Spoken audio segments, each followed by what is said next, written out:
Refleksi rohani, menyenangkan hati Tuhan. Ayat bacaan, Kolose 3 ayat 23. Apapun juga yang kamu perbuat, perbuatlah dengan segenap hatimu seperti untuk Tuhan dan bukan untuk manusia. Sahabat refleksi yang terkasih di dalam Tuhan, banyak dari kita sebagai umat Tuhan mungkin belum sepenuhnya memahami arti sejati dari menyenangkan hati Tuhan.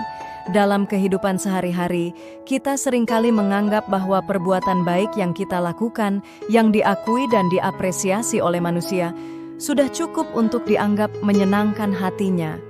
Kita mungkin rutin berdoa, membaca firman-Nya, menghadiri ibadah, baik secara langsung maupun secara online, atau terlibat dalam pelayanan di gereja, lalu berpikir bahwa semua ini sudah memenuhi harapan Tuhan. Namun, apakah semua itu benar-benar sejalan dengan kerinduan dan tujuan Allah? Melalui refleksi kali ini, mari kita bersama-sama menelusuri apa arti menyenangkan hati Tuhan. Kita akan belajar dari firman-Nya dan mendalami bagaimana tindakan kita berpengaruh terhadap hubungan kita dengan Dia. Mari kita gali lebih dalam, apakah rutinitas yang kita jalani sungguh berkenan di hadapan-Nya dan bagaimana cara kita dapat memenuhi kehendak-Nya secara lebih tepat dan efektif. Menyenangkan hati Tuhan dengan sepenuh hati.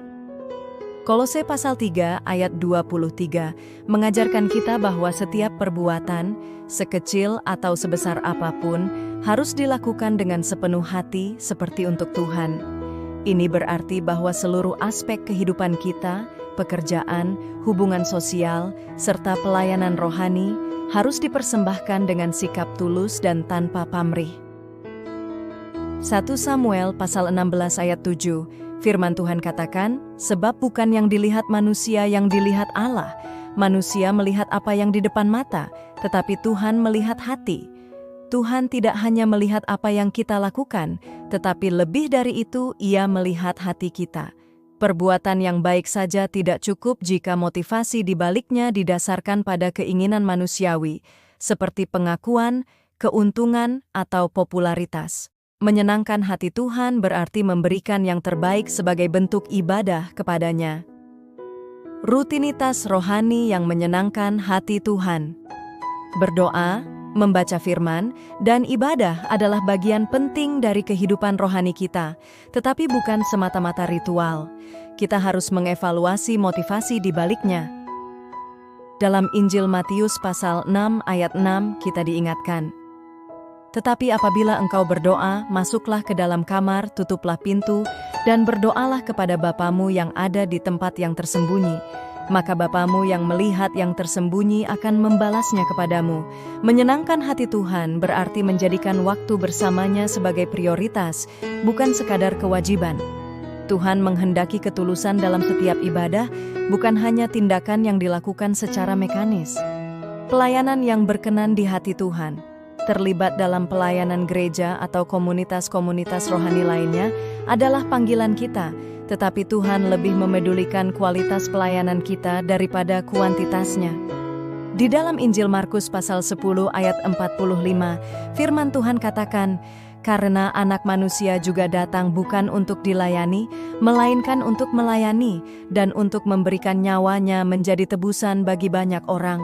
Melayani bukan hanya tentang peran yang kita emban, tetapi tentang sikap hati yang penuh kasih dan kerendahan. Apakah kita melayani dengan komitmen yang tulus? Apakah pelayanan kita dilakukan dengan kasih kepada sesama dan bukan sekadar kewajiban? Cara tepat menyenangkan hati Tuhan. Pertama, autentisitas dalam berhubungan dengan Tuhan.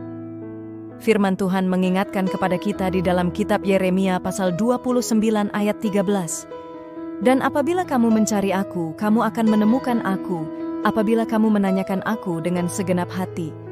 Hubungan kita dengan Tuhan harus nyata dan intim. Luangkan waktu untuk mendengarkan suaranya, tidak hanya berbicara kepadanya.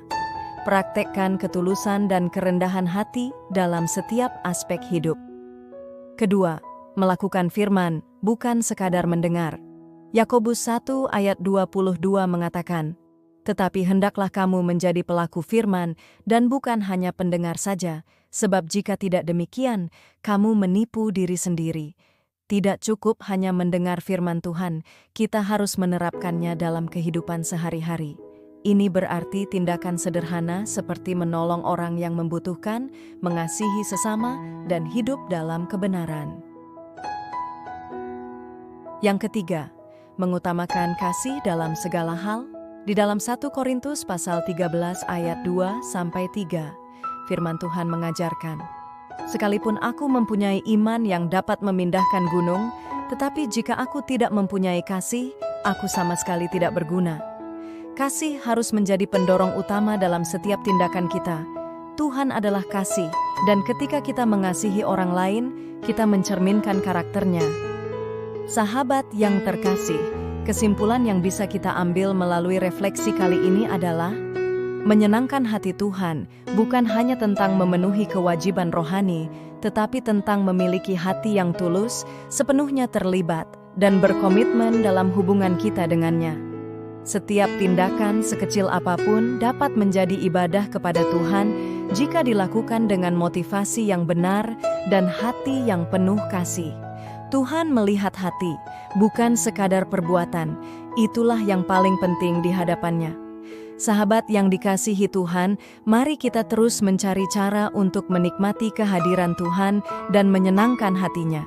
Jangan hanya fokus pada tindakan lahiriah, tetapi perhatikan hati kita di hadapan Tuhan. Amin. Tuhan Yesus memberkati.